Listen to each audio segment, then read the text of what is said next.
We have an address from two of our graduates. And the first graduate that's going to speak to you is Robert Ray.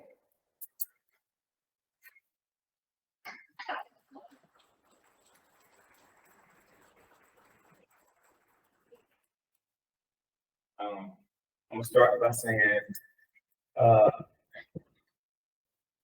had a doctor's appointment and they diagnosed me with a rare condition called crybaby syndrome. I'm a mess already. Listening to you, Michael, sing that national anthem, it hit me. Because, see, so,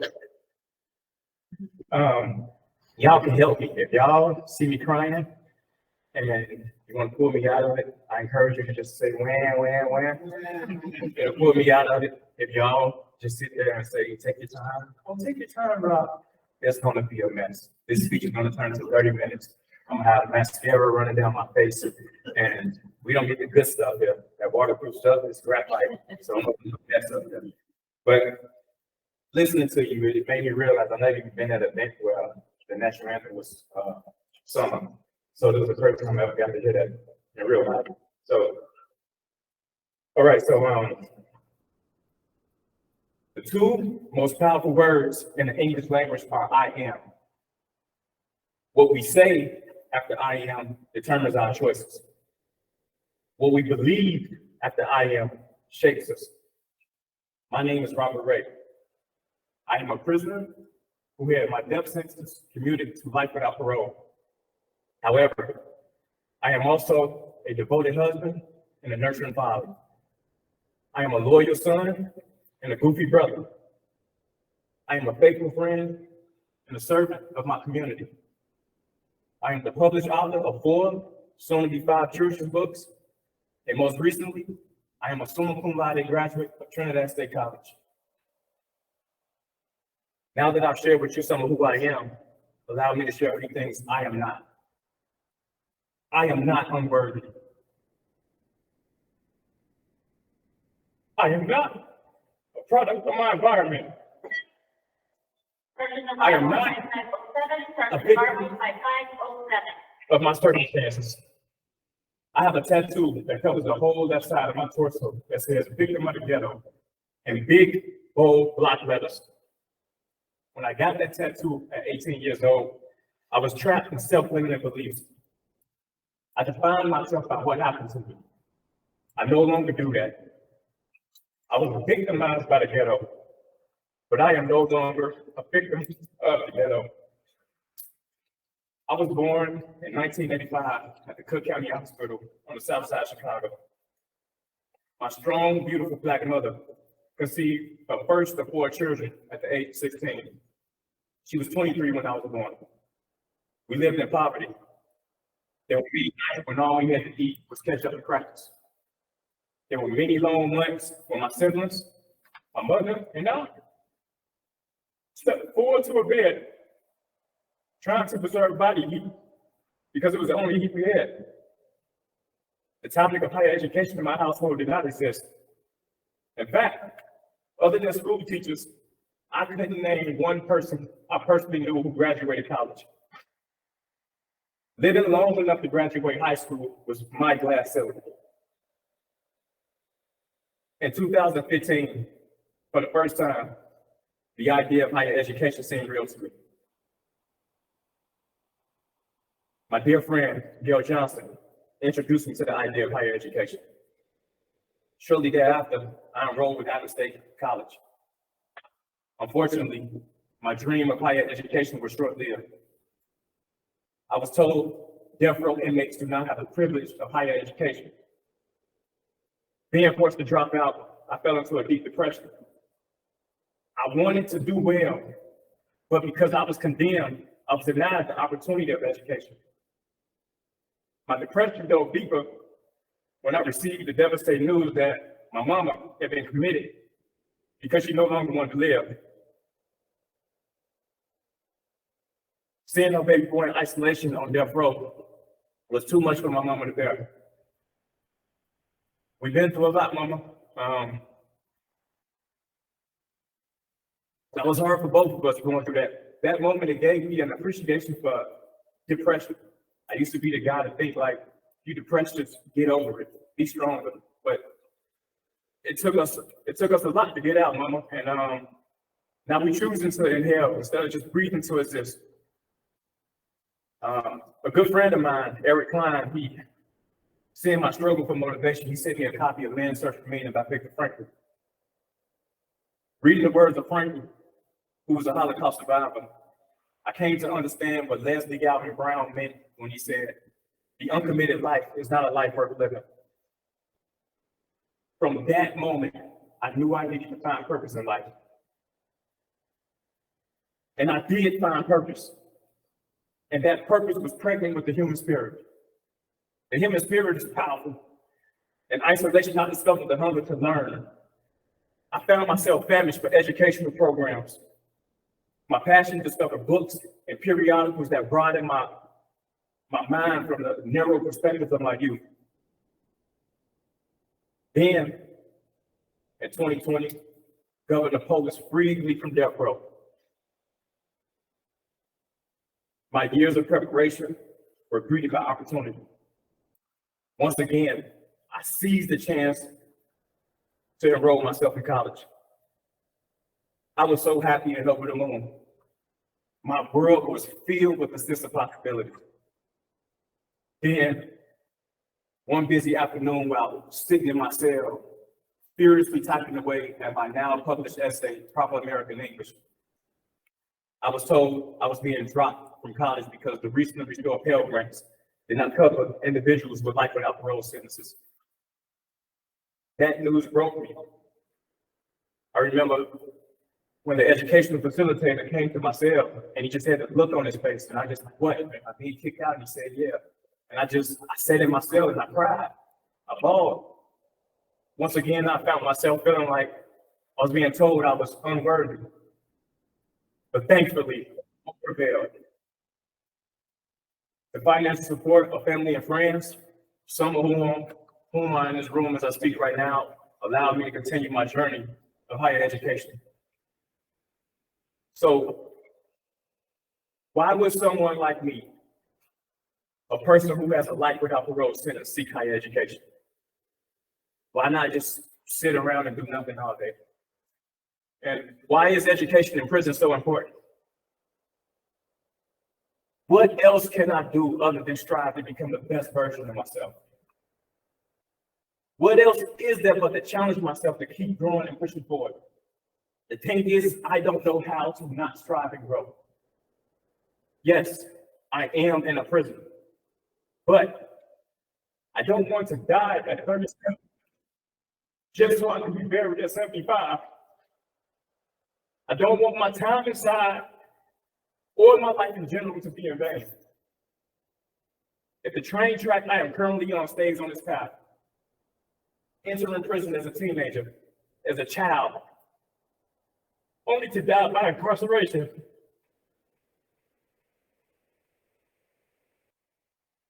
it means my wife, Anna, and our daughter, Chloe, will not have the benefit of my participation in once-in-a-lifetime events, such as our daughter's first soccer goal, a first dance, or shaking the hand of a first date. I want to give this girl as many reasons to be proud of me as possible. Say, yeah, my daddy in prison, but my daddy did this. My daddy did that, you know? It is therefore my call of duty to give you as many reasons to be proud of me as I possibly can. For those of us who are married, we know how important it is to the health and vibrancy of a relationship to be continuously growing emotionally, mentally, and experientially. When one partner is incarcerated, this devotion to personal growth is life or death. It is my call of duty, my responsibility, and my privilege to stay as relevant, as inspiring, and as fascinating to you as I possibly can. And as for myself, I have an obligation to continue to press forward, always reaching beyond my grasp, always striving in all I do, and always engaging others with compassion and empathy. And to that end, I am fully committed to pursuing my bachelor's degree. And after that, my master's, and hopefully a PhD. Dr. Ray sounds a whole lot better than Inmate Ray.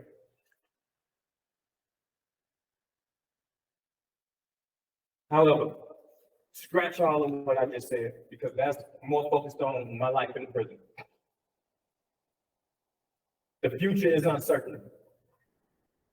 Shouldn't we all live in anticipation of the future turning out better than expected? All of us, each and every one of us, are just one event, one choice, and one outcome away from our current paths being dramatically changed. Malcolm X said, "The future belongs to those who prepare for it today." Let us all prepare for the future, because we do not know what tomorrow brings.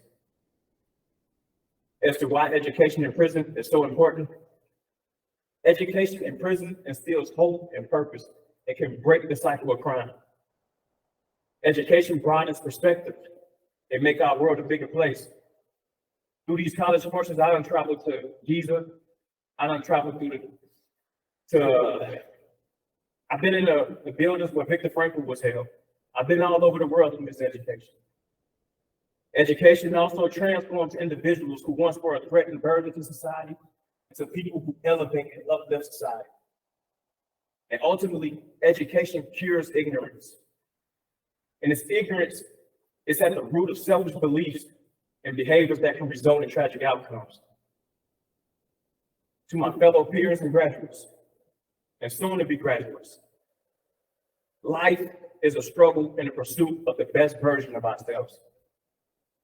If we stop striving for what we want, we will get what we don't want. I dare all of us to continue to walk in a path that we know is right for us.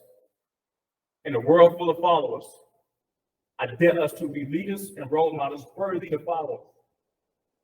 Let's strive in excellence in all we do. I owe my deepest gratitude to the legislators who voted for this bill, and to Warden Sandoval and our administrative staff here at CSP. Thank you for investing in human potential, in human change, and in human growth by providing education. On behalf of my fellow peers and students, we thank Leanne Richardson and her representatives at Trinidad State College, Professor Herdstrip, Professor Larson, Professor Alger, Eves, McLaren, Knife, Bridges, and Stodshield, your classes, they were so hard. I know all about socialism and capitalism. You're making me write that essay 5 times. I did not like it when I was going through your courses, but I owe you, because I know a lot because of you. And I would like to thank the DOC staff, especially you, Ms. Buckman, for pulling this off. Thank you for celebrating with us and making this joyous occasion possible. I offer my eternal gratitude to my wife, Anna, my mama, Rose, my sister, Keita, my brother, Maurice, my friends, Gail Johnson, Patrick Burke, Eric Klein, Jacques Maximum, Jennifer Taylor, Elizabeth Hunt, Jody English, Lulu. I called you Lulu so much, I forgot your real name. It's Maria Lou. Maria Lou, Mary Claire, Catherine Spicer, Perry, Lori, Lazar at the Realness Project, and Max, and Stacy, Izzy, Ebony, and Jason at the Breakthrough Organization. Thank y'all. Thank y'all for shouldering the burden of my education. And because of you all and your love and support, I'm a man filled with hope for the future. I am a student of life with passion for opportunity, and I'm alive, and I'm gonna keep living and I'm gonna keep growing. Thank you.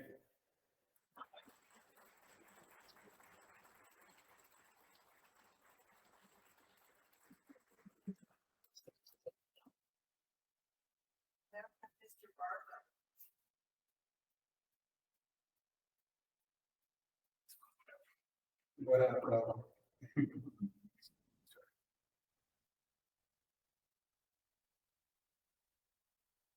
wrong part.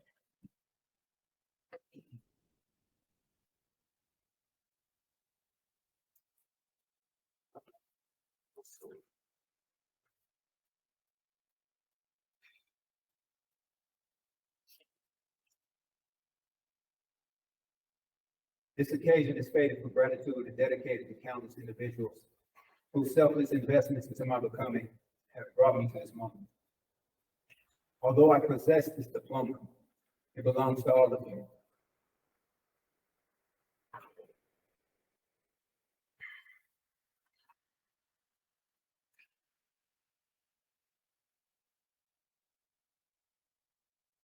Thomas Sowell wrote, "We are all in the business of selling and buying knowledge from one another because we are each so profoundly ignorant of what it takes to complete the whole process of which we are a part. In my poverty, all of you that I've invited to be here and to watch me, my peers, all of you, you gave me what I could not and still cannot afford, and that's your love. I savor this accomplishment with those I respect, aspire to be, and everyone who never allowed their circumstances to prevent their education. This is for all whose education is perverted by historical revisionists or denied and stifled solely because of caste, gender, and brutalities exacted through ideologies of ethnic and religious oppression by those with power and position to do so. I learn your stories. I hear your piteous cries.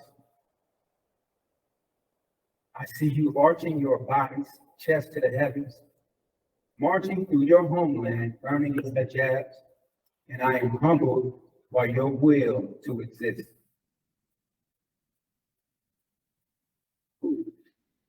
This is harder than when I wrote it. Forgive the decisions of my ignorance, a luxury you cannot afford. I trampled your dreams, despised your sacrifices, and insulted your intelligence. I love you, Mom. My post-secondary education journey has not been a linear path, more like a trek through a dense forest whose topography folds and shifts against itself like a Rubik's Cube. Each turn erases my presence, recognizable markers fade, and ground gained a distant, uncelebrated flicker.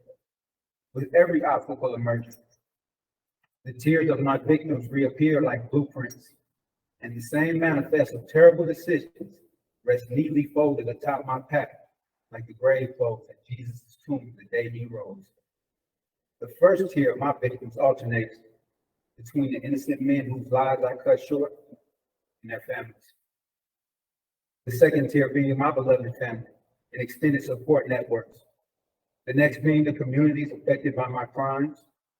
No amount of restitution could reconcile the cost of my choices. With so much loss and gross inequality in the distribution of pain experienced,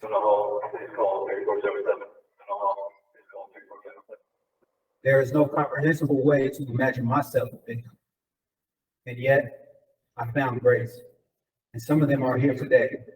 Chaplain Brightwell and Miss Judy, Case Manager Artiaga, Nurse Danielle, and of course, Lieutenant McClellan.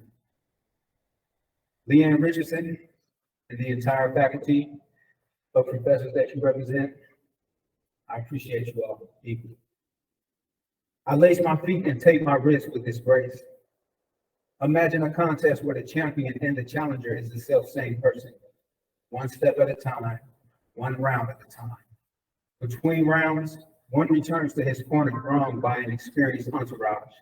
The other contender, heaving his back from the ropes, looks to his empty corner, retrieves his own stool, ices his own shoulders, dresses his own cuts.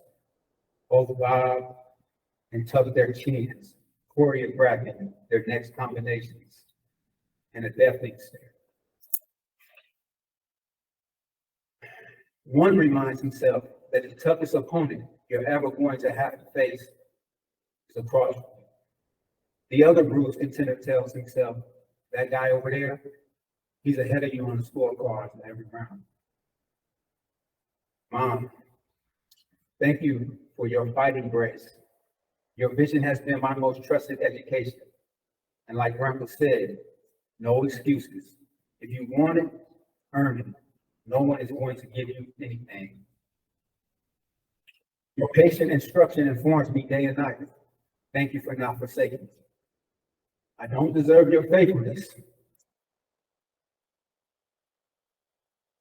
Anything I'll ever achieve is because of your perfect example. I'll always embrace our hugs as my last.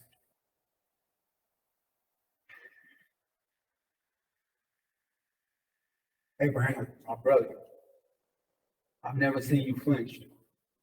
I look up to you in every way. I call your grace steady. When my life without parole sentences disqualified me from hell, you lunged into the arena. I didn't even have to ask. You remain my walkout song. When it comes to this education, following your example, I'm gonna get it out the concrete like John Wick. Not for mayhem, but for the legacy of our contributions, that our ancestors be dressed with honor. Brandy, Ebony, Tony, Butterfly, the Williams family, the Lee family, the Barber family, the Maderi family, Marilyn and Flake, Frank, Clay, Ya, Cool Keezy, and Tajini, Emily, Perry, Susan, and Curtis, Dennis and Mike and Michelle. Your grace is biblical. You've withheld no material contribution in knowing my experience at your home. One report published that people with immediate family incarcerated live about 2.5 plus fewer years than those who do not. For bearing my burden as your own. You will always be an integral pillar in my world. To my faith community, Mike, Ron, Al, Simon, Mark, Henry, Curtis, Jackie, Joe, and Ginger, Paul, Dan, and Bonnie, Big Homie G, Howie, Willie, Kurt, Dave, and Brian. Your grace is not nominal.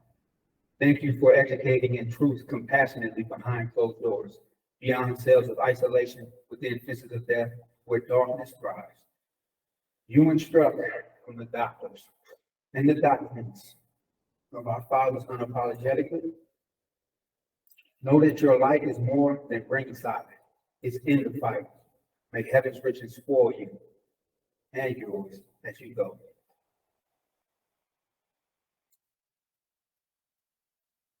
Chaplain Bartlett. For nearly 7 years, your availability has equipped my theology with the kind of thinking most seminary curriculums do not. Our life discussions have ranged between that of old pals, coaching, confidant, and penetrating discussions, signaling me to think critically. Your grace is active. Thank you for informing me beyond our shared faith and for stimulating my intellectual turpitude and economic. Thank you for greeting me as he sees me, and for introducing me to Sewell and to Williams, and for trusting me with leadership. Your counsel has helped me develop my learning targets and have been comfort through the seasons of change only one who's been incarcerated can experience. I mean no less to Mrs. Bartlett. Miss Judy, your grace is unifying. Your interest in joining the fight has awakened in the hearts of men an innate ability to serve right where we are. Your warming, embodied giving was on display when you introduced us to your family. Astutely, you volunteered your experience for my first published works. You are a visible colonnade complementing your husband's calling as your home. Thank you. Lieutenant McLaren, One pre-COVID edition of the State Working Colorado reports that approximately 11% of Coloradans live in poverty. Top among this disparity are people in diverse backgrounds. For African Americans as myself, it's almost 50%. Poverty is a particular predictor of incarceration for people of color, face greater rates of poverty compared to the overall US population. It's not poverty that translates into criminal behavior, however, but rather, as Stephen S. Meisner and company found, rising crime rates are linked to consumer pessimism. That is, it's about how individuals process and internalize themselves in improper situations. LT, your grace is systemic. You've invited me to learn it and to earn it, to demonstrate myself responsible with an opportunity to hydroplane over the excuse-making pessimism of the free lunch class sustaining the correctional welfare state every day. While instructing me in the electrician's trade, you've also extended this rare opportunity to other African American men incarcerated with me. We are the first and only presently assigned in the Department of Corrections because of you. The education that flows from you is remarkably academic and allows us to compete for ourselves, to prove our ability to produce as returning assistants. I am extremely grateful for this opportunity. Know that every day we work together, I not only learn technical skills, I walk away a better person. Nurse Danielle. The rise of mental health diagnosis has changed the scope in which we discuss justice warehousing. There are disproportionately high rates of mental illness, substance abuse use disorders, and high rates of chronic conditions and infectious disease for incarcerated people. I know you know all this. 49% of state prisoners report symptoms of mental health disorder, and 69% of state prisoners report regular drug use. It is no longer enough to be trained as a clinician in corrections. I imagine one must inform themselves in their heart with hospitality. For it is not only an ecosystem of public health concern, but also a system of life and death.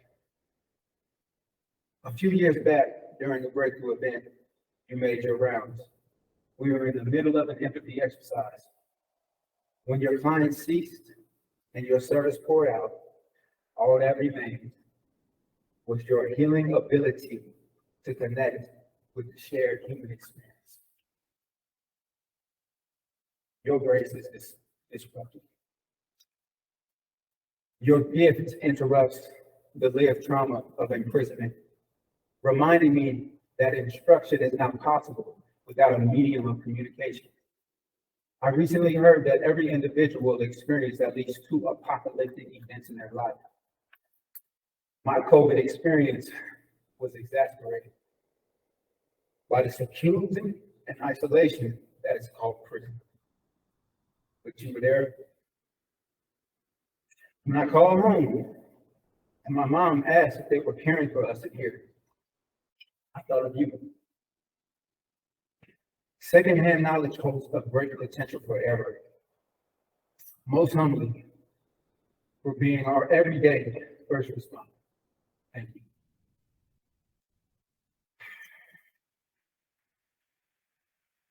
Breakthrough family, Stacy, Izzy, Jen and Jason, Tom and the board of directors, Mugmi, Alicia, Ashley, AJ, Obel, and no doubt Ebony. You bridge the empathy gap that exists within our society. That gap makes us draw the wrong conclusions about ourselves, making it hard for us to empathize with others. Because experience cannot because experience itself cannot inoculate us from the empathy gap. You show up to train us every week. Breakthrough family, your grace is explosive. You've equipped this fighter with a dynamic expectation of his ability to excel relationally and professionally. Thank you for not being another priest ministering the rites of a program to the dead. For this pyramid is not a house for the living, as some relate correctional facilities to be, but as you know them to be, tombs. For those whose fingertips can only graze higher education, passing shadows cast by their privileged peers on their way to unfilled virtual classrooms. Breakthrough. The marginalization cast by policy over people fosters intellectual violence in my eyes. It manipulates self-freeing beliefs to the point where only the manipulator is content. Thank you for receiving me into the space of being informed and for equipping me with the real world tools for a society of free enterprise. Ms. Artiaga, from the outside looking in, promoting from officer to case manager is the obvious move of a career for someone who is driven and compassionate. To me, like Mr. Emperor, such a move evidences the meaning of a true life coach. I picked up somewhere that small minds discuss people 98% of the time, and great minds discuss ideas 0.5% of the time. And to round out the 100%, average minds discuss events about 1.5% of the time. And 100% of my interactions with you, you've left me with hope for myself. An idea detrimental to a perpetually oppressive environment, constantly reminding me of my greatest failures. Your grace permeates grace of the greatest significance of my life. And that's the grace of God. You illustrated using this card to me one day in the hallway in passing. That the ace of spades is the card of greatest value in the deck. No matter what happens to this card, one more time, it never loses its value. No matter what happens to this card, no matter how it's torn, no matter what it looks like in the end, no matter how average it seems to the people on the outside, it's stamped and it's marked. Can never be erased. Your grace is the grace one can never drop out of. And because of our value with the Lord, our grace never diminishes. In closing, higher education in the penitentiary is like video footage from a level 5 facility where few are qualified to handle it. For the select few who do, never believe that you have arrived. Cicely Tyson said, "The day you think you've arrived is the day you stop learning." A collective of grace has kept me, and I don't know who I'd be without you. I pray you righteously be rewarded. May we all find grace in our time of need. I appreciate your time and your commitments.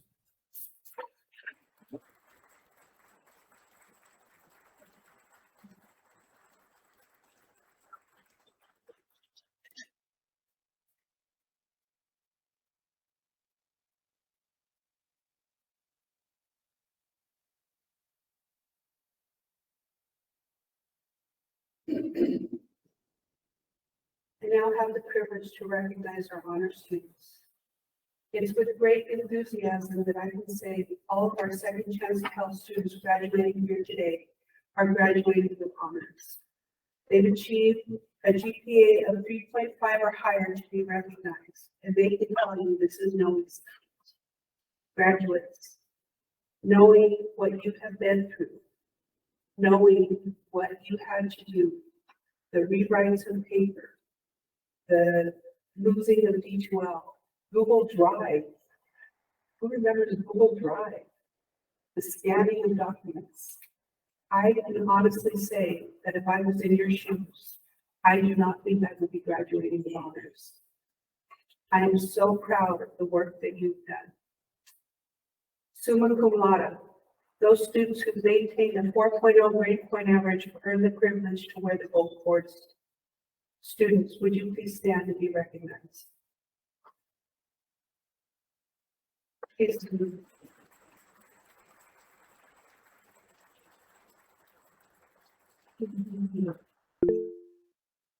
Magna cum laude, graduates who earned and maintained a grade point average of 3.75 to 3.99 have earned the privilege to wear the silver cord today. Student, would you please stand and be recognized?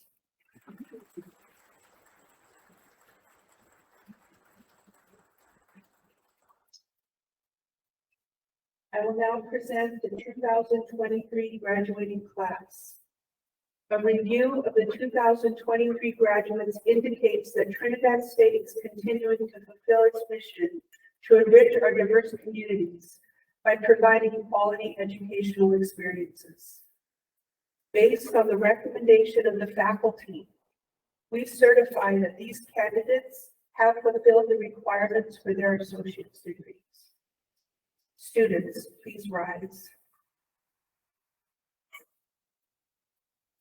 By virtue of the authority vested in me by the State Board of Community Colleges and Occupational Education, and upon recommendation of your faculty, I hereby grant to you Trinidad State College degrees of Associate of Arts and Associate of Applied Science, with all the rights and privileges appertaining thereunto. Congratulations, graduates. As I call your names, come forward and accept your diploma. Can I have the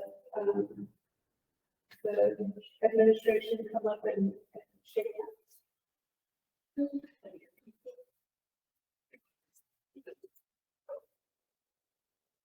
Frederick Barker, summa cum laude.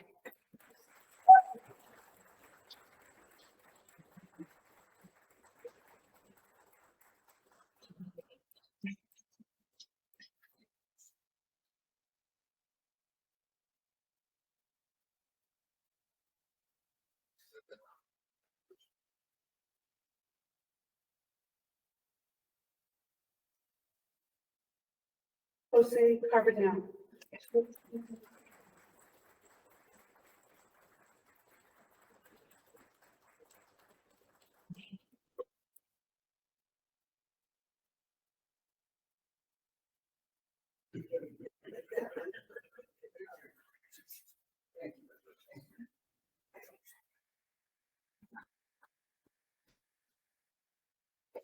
Sway Jones, summa cum laude.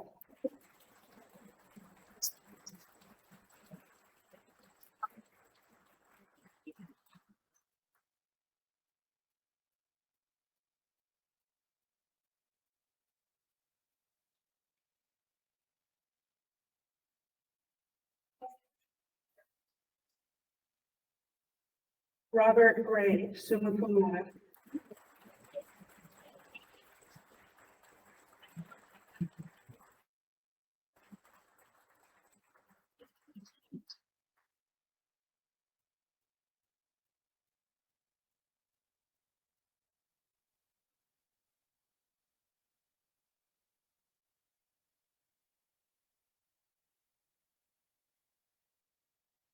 Harry Sawano, summa cum laude.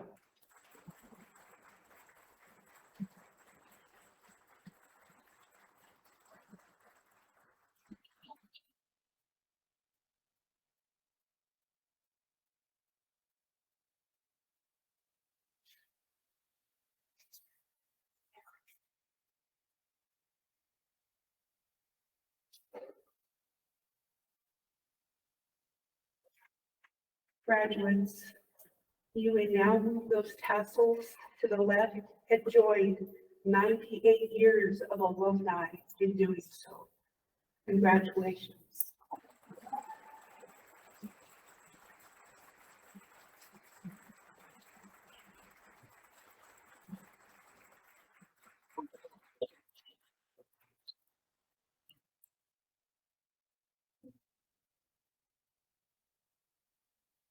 Congratulations. So, expanding our education offerings to students here at CSB has been a journey of learning on many levels. I think D12, scanning, all, it's been a challenge. You guys have been there. You've done it. So, and thank you all for joining us today as we celebrate these accomplishments of these 5 graduates.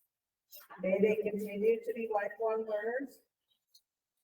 And now, those of you that are here, please join us in some refreshments that were provided by Trinidad State College.